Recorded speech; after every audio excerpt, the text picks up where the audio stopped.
Sound check, 1, 2. This is the 217 Recovery Podcast with Corey Winfield, Ryan Beckman, and Chris Goss.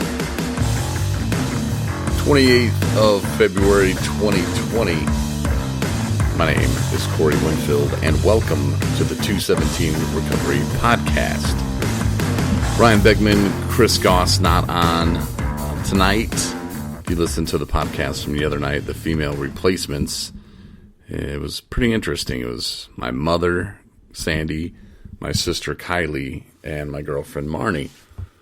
Different takes on recovery, and by different takes, I mean Marnie is in recovery. My mother has been around recovery, kind of knows a little bit herself about recovery, and then my sister, she, a different role, you know.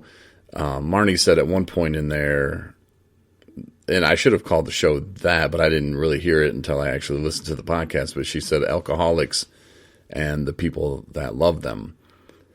And I thought, man, that would be a great name to an actual podcast, you know, where it's just talking with people and the families of people like me.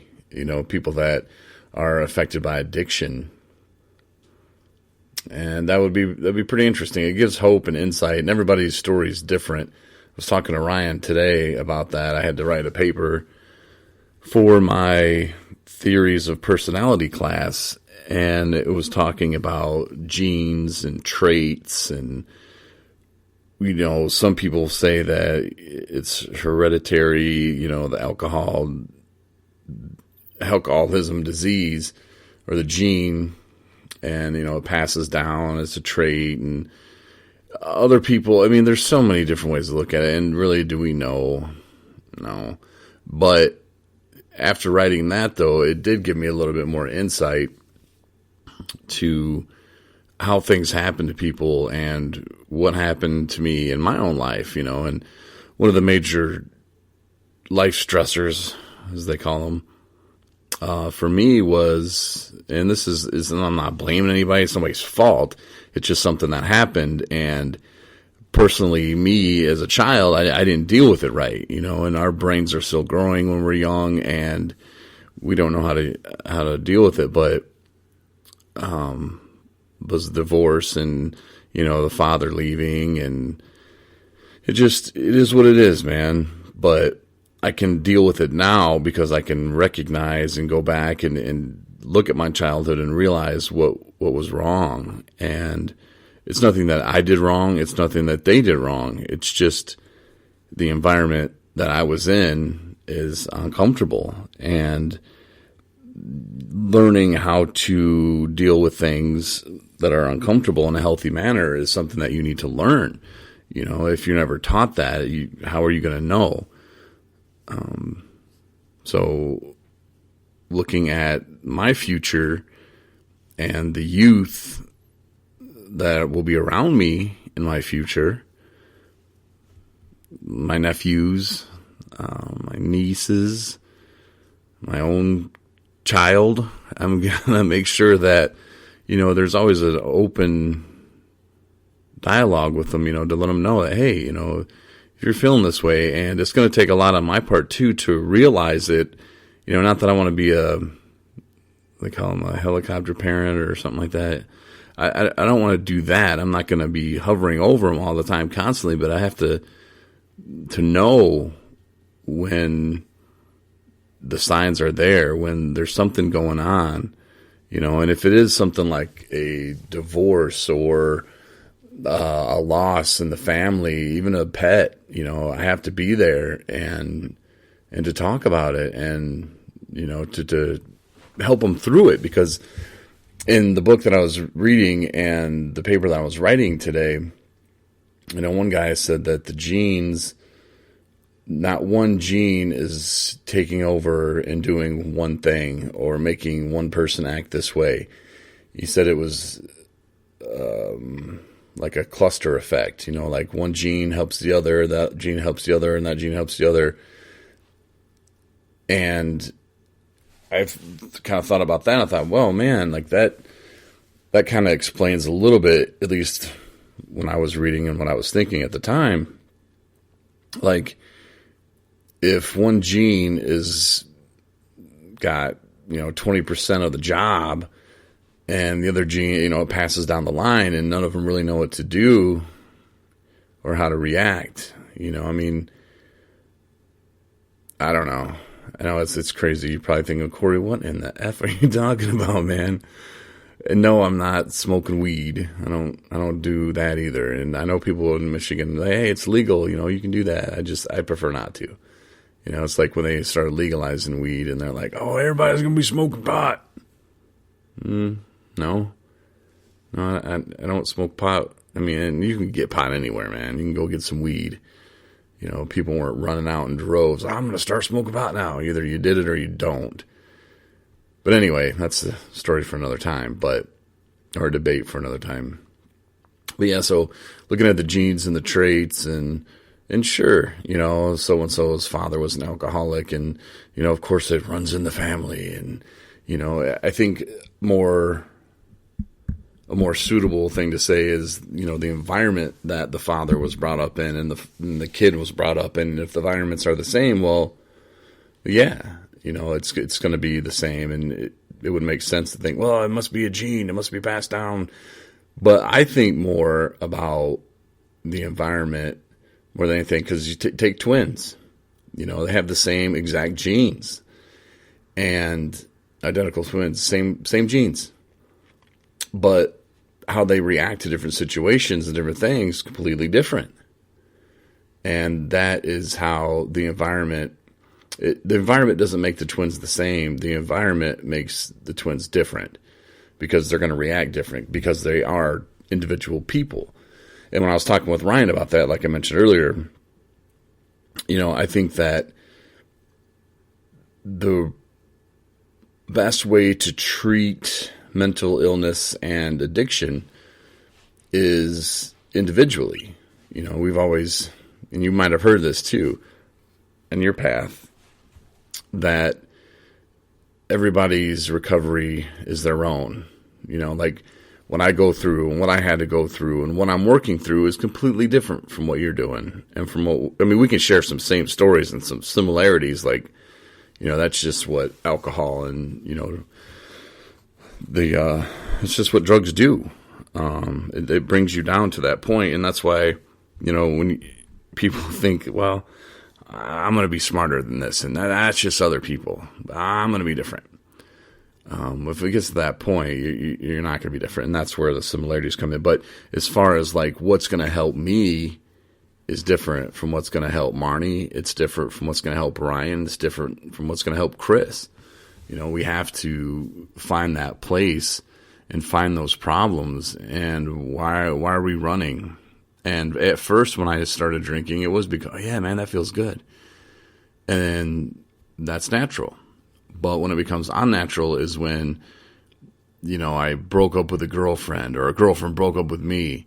And then, hey, let's go over to a buddy's house. And yeah, this is fun, man. And no, I woke up the next day and I felt even worse. I was hungover. I was on some dude's couch. I'm like, what am I doing over here? Let's start drinking again. You're single now. You start right back up. And then little by little, you lose sight of, wait, you're not drinking because it made you feel good. You're drinking because it took away that feeling of feeling bad. Kind of like the environment. It doesn't make you a better person, but it can make you different. And that's exactly what alcohol did for me. It made me different. It changed my brain. It changed the way I acted. Now you can get that back. And I slowly am. I have, 14 and a half months, something like that. And this is the longest I've ever been sober since I was like 12. I mean, that's crazy to even think that, but it's true. My mom mentioned something the other day at dinner. She's like, oh, I don't think you started drinking at 12. And yeah, I sure did. But yeah, so that's just some of my thoughts on, how you can address things and how I think people should address things. But it's easier for us as a society and for us humans. You know, we're programmed to want the easier, faster way. And I love technology. I love easier way. Trust me. I try to find an easier way at everything. But, you know, when you're talking about doctors and, you know, you get money involved, changes the game. You know, someone gets money from the government or whoever to, hey, figure out why this person does that. Now here's $23 million. Go figure it out. They want answers. They want results. They just gave you $23 million. Come back with something. So, you know, going back and saying, hey, each person needs to be handled separately, differently, independently, as an individual that they are, that's not the answer they want to hear. They're going to think, well, what do we pay you for? Let's do another one. Because the last thing that they want is to create more work, more effort, because they're going to say, but there's not enough doctors, there's not enough therapists, there's not enough this, there's not enough that. We can't do that. We have to, let's put them in categories. Let's put these people over here. We'll call them bipolar. We'll call these people schizophrenic. We'll make these medicines and we'll fix them with this, and this is how we'll treat this, and there's more money in that for us, you know. And you know, if you break it down, it's a lot more simple and a lot more human than you would really think it would be. If you just take a minute and just step back, you know, build that time machine that I've always been talking about. You know, maybe go back in the past, go back long, long time ago, caveman days even, or maybe when the UFOs dropped us off. But I'm just saying, you never know. But, you know, go back to then, you know, like, would we have drank? Would we if we were on an island? And I don't know, like, something bad happened, would you just start eating bananas and then use that as a coping mechanism? Probably would. But when the bananas were gone, what would we do? You know, we wouldn't physically withdraw from bananas. I mean, maybe if it was ice cream, probably, you know. But I don't know. I think it's a lot simpler than what it really needs to be. And, you know, when you, like I said, you get money involved, you get doctors involved and smart people involved, and, you know, there's got to be an answer. There's got to be a way to treat this. There's got to be this. There's got to be that. And there are some great things out there. There really are.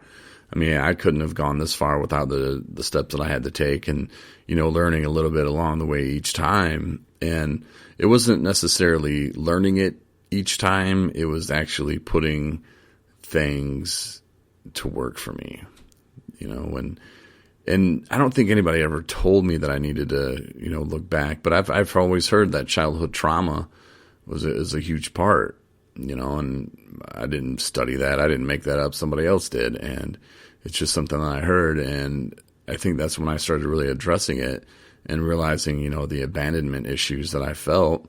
And it explained a lot, you know, and I've talked about this before in another podcast about, you know, how, you know, I was in high school, even in grade school, and the things that I sought out and wanted to be a part of things. And I think that has to do, you know, with the whole abandonment issues that I was having. You know, should I have been taken to a therapist? I don't know.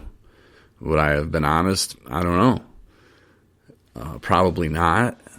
It took me 41 years to kind of be honest with myself. So I don't know. It's just one of those things. But that podcast the other night, though, it was good. I really enjoyed it. The things my mom was saying, though, I kept finding myself going, wait, who's she talking about? And then I realized she was talking about me. I was like, that never happened.